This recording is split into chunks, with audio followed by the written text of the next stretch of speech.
A British soldier in Belfast in the winter of 1972 pulls a rifle from a seized cache and doesn't immediately recognize it. He should. The company licensed to build that exact weapon operates out of Dagenham, East London, 14 miles from Westminster under a legitimate British commercial contract with government-adjacent credentials and a factory floor that also produces the standard British Army submachine gun. The rifle in his hands folded to 28 inches. His own rifle does not fold at all.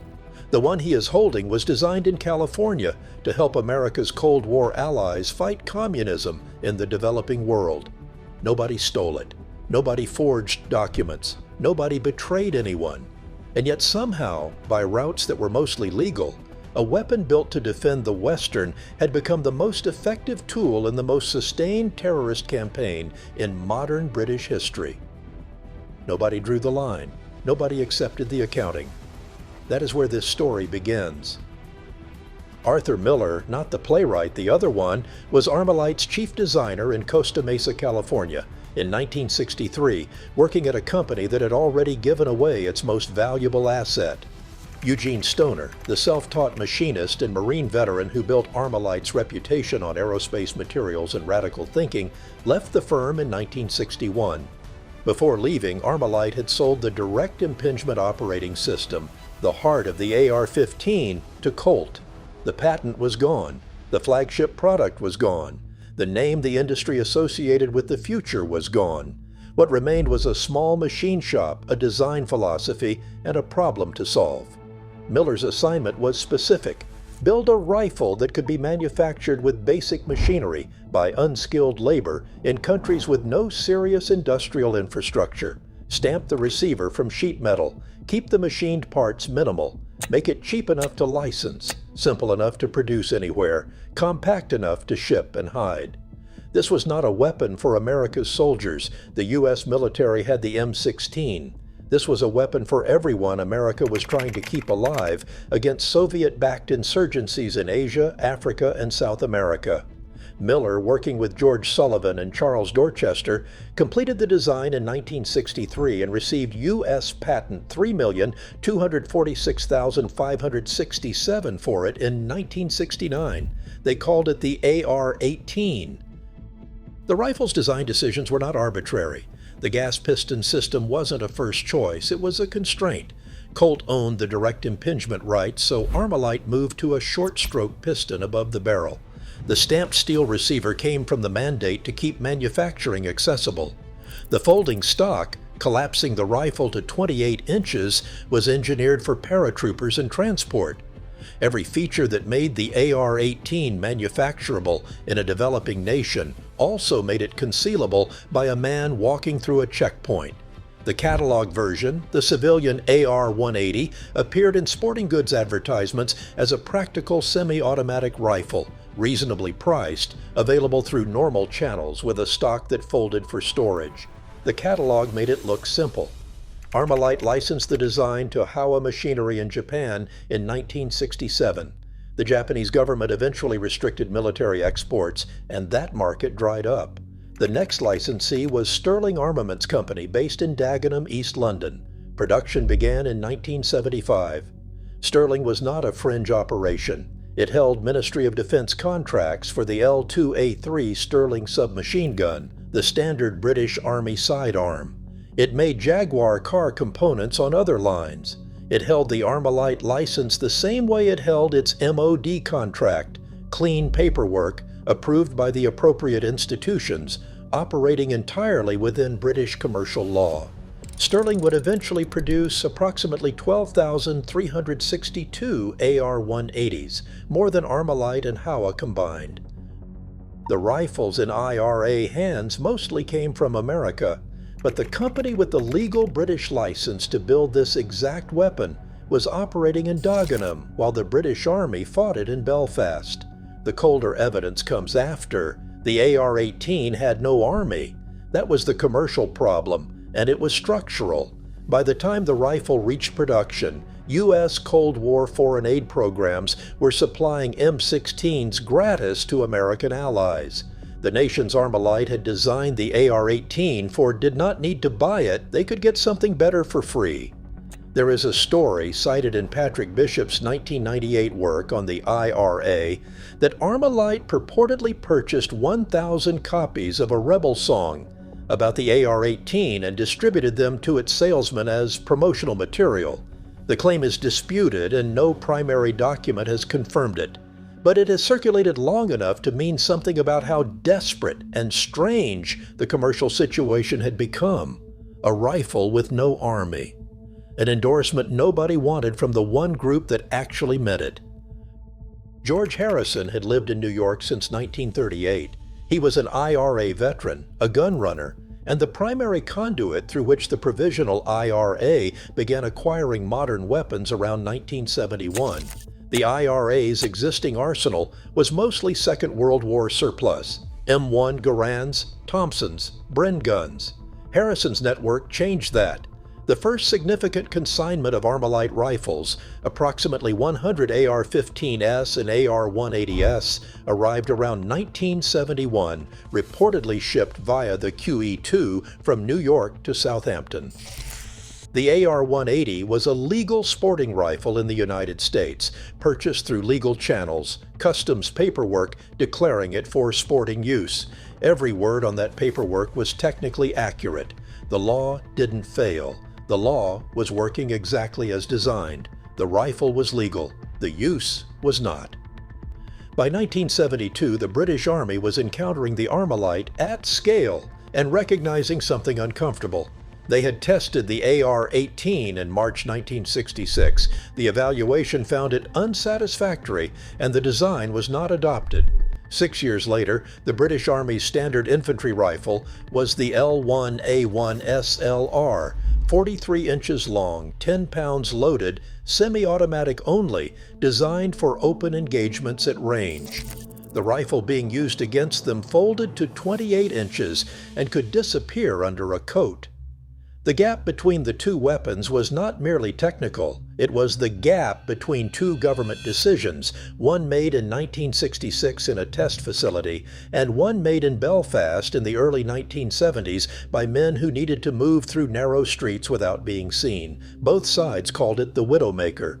The IRA called it that, with pride. The British Army with something closer to respect born from necessity. No gun writer in the American firearms press gave the AR-18 a serious service rifle review. The rifle's reputation was not built at gun counters or in magazine columns. A rebel song built it instead. My Little Armalite dates from the early 1970s, recorded by Wolfhound in Belfast, and released as a 7-inch single in 1975. By 1981, when Sinn Féin Director of Publicity Danny Morrison stood at the party's annual conference and coined the phrase Armalite and ballot box, an American manufacturer's brand name had become the formal vocabulary of a political military doctrine, not a product, an ideology. Arthur Miller had filed a patent. Danny Morrison gave it a permanent address in history. Now consider what was happening in Dagenham during the same years. Sterling's factory floor in 1977 was running two product lines without apparent tension. L2A3 components for a British Army contract moved through one set of jigs. AR-180 receivers went through a paint station on another, black paint, not anodized, Sterling's distinctive finish that collectors still use to identify their production today. Both products were legal. Both were moving. There is no evidence Sterling knowingly supplied the IRA. The rifles the provisional IRA carried came from American civilian market channels, not from Dagenham. But the institutional geometry remains. The British government approved Sterling's license to produce the AR-180. The British government did not purchase it. The British government did not revoke the license. And the British government soldiers fought that platform in a British province while its approved manufacturer produced more of them in East London. The rifle didn't cross any moral line. The line ran straight through the middle of a contradiction nobody had designed and nobody wanted to name. The British government knew what Sterling was making. They approved it. They declined to buy it themselves, and they declined to stop someone else from buying it instead. Here is where the public version of the story ends and the colder record begins. The MOD evaluation in 1966 said the AR-18 was unsatisfactory. That document sat in a filing cabinet. In the late 1970s, Royal Ordnance Enfield began designing a new service rifle and needed a gas piston action. The one they reached for was mechanically descended from the AR-18. The SA-80, adopted by British Armed Forces in 1985 as the L-85A1, carried the operating geometry of the rifle the MOD had rejected 19 years earlier. Sterling, the licensed AR-18 producer, had separately developed the SAR-87, a direct AR-18 evolution, and offered it to the British Armed Forces. They declined it and adopted the SA-80 instead. Sterling went bankrupt in 1988, the same year the SA-80 entered full production. The same institution that rejected the AR-18 in 1966 built its replacement service weapon on that rifle's mechanical DNA, rejected the company holding the legitimate license for that DNA, and allowed that company to die. The accounting has never balanced. The rifle's progeny spread further than any army that adopted it. The AR-18 short-stroke piston influenced the British SA-80, the Singaporean SAR-80 and SR-88, the German Heckler and Koch G36, the Belgian FN F2000, the Japanese Howa Type 89, the Australian Bushmaster M17S, and by attribution some sources dispute, the Austrian Steyr AUG. A rifle that no serious army wanted became the mechanical template that every serious army's replacement was quietly built from. Miller, Sullivan, and Dorchester filed a patent in a small machine shop in Costa Mesa. The design traveled through licensing agreements, government rejections, gun-running networks, rebel songs, factory floors in Dagenham and Hawa, and the drawing offices of Enfield, and then into the hands of soldiers on every side of every argument the Cold War produced. Commercial failure, engineering permanence. The men who built it are largely unknown. The design is everywhere. Armalite collapsed in the early 1980s and was eventually reborn. Sterling closed in 1988. The engineers who built the AR-18 received no lasting public credit. The IRA received the Widowmaker legend. The British Army received a service rifle it later had to pay Heckler & Koch to rebuild into something reliable. The Good Friday Agreement in 1998 formally ended the armed campaign. IRA decommissioning was completed in 2005, and in every academic paper, every political memoir, every scholarly examination of how that peace was negotiated, the word Armalite appears in the sentence. A brand name became a doctrine. A doctrine became a negotiating chip. The word is still in the sentence. Somewhere in the American Midwest, on any given weekend, a Sterling-produced AR-180 sits on a gun show table. Black paint, slightly battered, a cardboard tag that says British manufacture, excellent condition. A buyer picks it up, turns it over, asks about the manufacturer. The dealer says Sterling. British company, made in England. Neither man mentions Belfast. Neither knows about Dagenham. Neither has heard of Arthur Miller, the gun designer, or the patent filed in 1969, or the MOD evaluation marked unsatisfactory in 1966, or the rebel song pressed on vinyl in 1975. But the rifle in that man's hands was produced on the same license floor, by the same approved commercial arrangement, as the weapon that two sides of a war called the Widowmaker, while the government that approved the license sent its soldiers out to face it.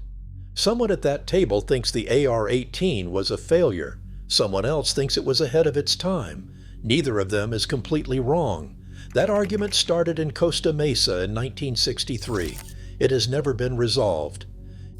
If this story sat with you like the video and subscribe, there are more arguments like this one, still open, still unresolved. And leave a comment. Who do you hold responsible for this? The engineers who built it? The company that licensed it, the government that approved the license, or nobody at all? Because after everything the record shows, the answer still isn't clean.